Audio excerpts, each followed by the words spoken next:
Fala, meu povo! Não, o assunto de hoje realmente eu nunca entendi por que ele é tão pouco discutido, né? Tão pouco comentado. É um dos momentos mais tumultuados da história brasileira, né? É aquela transição ali do Getúlio Vargas para o JK, né? Dois presidentes eleitos. Então, poderia ter sido uma transição normal, né? Mas aqui é Brasil, né, irmão? Tudo aqui é complicado. E é um momento da história que eu não vejo tanta gente assim discutindo e tal, porque o Brasil chegou a ter 5 presidentes em 526 dias, né? Algo próximo aí a 17 meses. Então, eu vou aqui em um vídeo, de forma resumida, tentar mostrar o tumulto que foi naquele momento. Então, vamos começar pelo Vargas, que é o primeiro dos 5. O Vargas foi eleito presidente do Brasil, né? O seu mandato iria de 51 até 56, né? Até janeiro de 56, e ele tirou a própria vida em agosto, né? De 1954. Algo próximo aí a 1 ano e 4 meses, 1 ano e 5 meses de finalizar o seu mandato. Até então, apesar de suicídio ser algo realmente inusitado, assumiu o João Café Filho, que era o vice de Vargas, o que aparentemente é uma coisa normal, né? Então, o Café Filho, ele havia já indicado que seria um governo ali tampão, que iria só finalizar o mandato de Vargas e passar para o presidente eleito. 55 era um ano de eleição, né? Teríamos eleições no Brasil para presidência. Então, o Café Filho, ele era de uma ala que era, mais, por incrível que pareça, né, mais favorável à oposição, à UDN, do que aos próprios ideais do Getúlio Vargas, que era o presidente dele, né?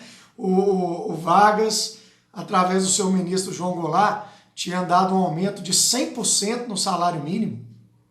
Então aquilo ali meio que dividiu o Brasil, né? O empresariado, a UDN, né? Parte dos militares diziam que aquilo iria inviabilizar o Brasil. Só que nós não podemos esquecer que durante o governo Dutra, anterior a Vargas, foram 5 anos sem nenhum aumento.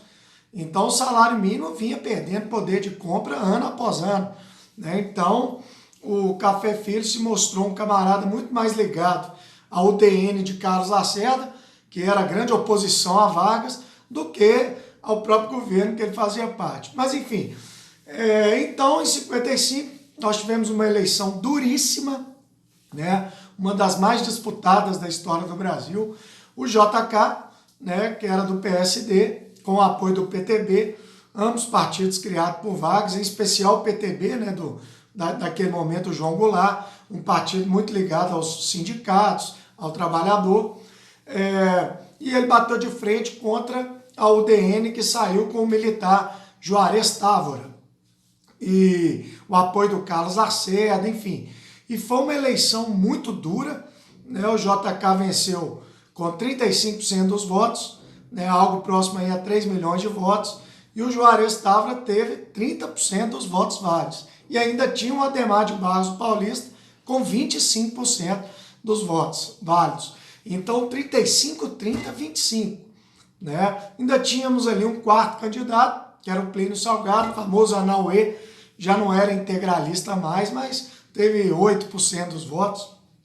Então foi uma eleição duríssima no final de 55. E tudo indicava, né, que o Café Filho terminaria ali mais alguns meses de mandatos, entregaria o cargo ao JK, e não foi nada disso que aconteceu, né? Não foi tão simples assim, porque a UDN não aceitou o resultado das eleições, né? Não aceitou, falou que o JK não havia obtido maioria absoluta dos votos, mas enfim, é o que estava na lei eleitoral, não existia segundo turno previsto, e o Carlos Lacerda e a UDN, para tumultuar o processo e o JK não assumir, eles tentaram de tudo. Então eles alegaram algo realmente fantástico, né?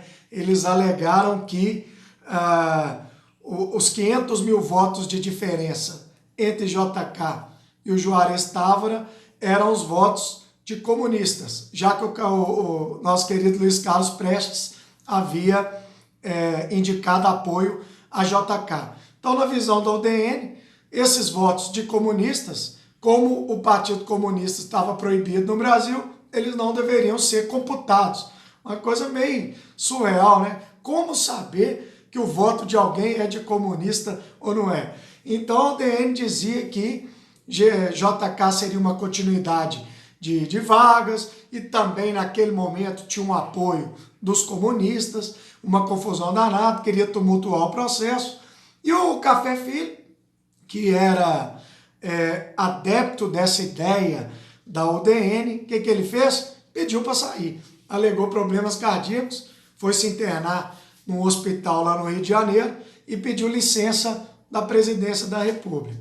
Né? Claro que o problema cardíaco dele era real, mas nós não sabemos até que ponto isso era motivo para pedir uma licença num momento tão tenso da nossa história.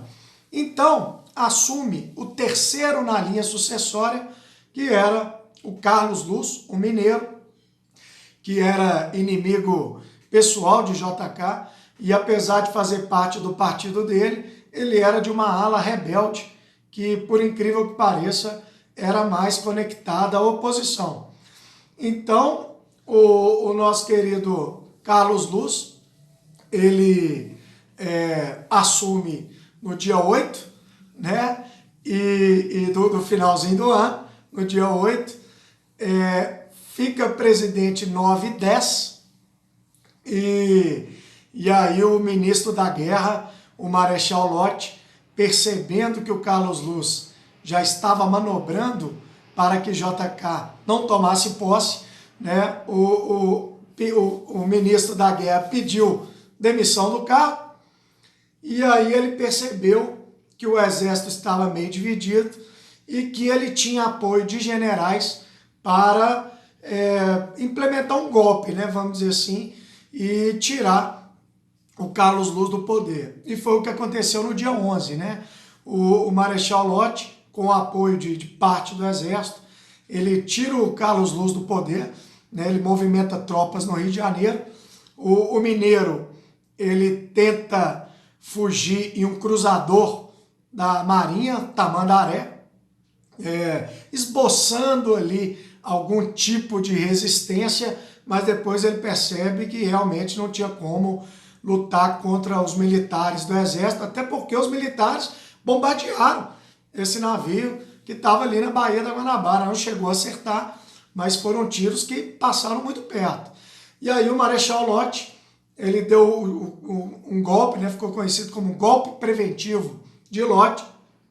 Ele entrou no Congresso Nacional e exigiu ali um impeachment relâmpago do Carlos Luz, alegando que ele havia abandonado o território brasileiro, pelo fato dele ter entrado em um navio, né? Então, o impeachment foi ali rapidamente votado e ele foi tirado, um camarada que ficou praticamente 2 dias no poder, né? Assumiu 8, ficou 9 e 10, no 11 ele foi retirado. Então, não chegou nem a esquentar a cadeira, né? E aí quem assumiu foi o quarto na linha sucessória, Nereu Ramos, presidente do Senado.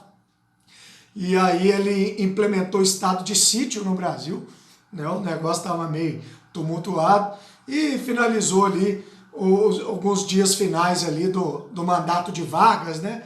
E em janeiro de 56 passou o cargo para o presidente eleito, né? Que inclusive no dia da posse desfilou num carro aberto ao lado do Marechal Lott, que é o homem que realmente fez com que a Constituição brasileira fosse respeitada e que o presidente eleito, enfim, fosse empossado. E essa relação do Lott com o JK, depois tem mais capítulos, mas enfim, nós guardamos isso para um próximo vídeo, quando o assunto abordado for o governo de JK em si. Demorou, galera? Então, momento tumultuado, momento tenso, 5 presidentes em 17 meses. Espero que tenham gostado. Abraço! do Clebinho.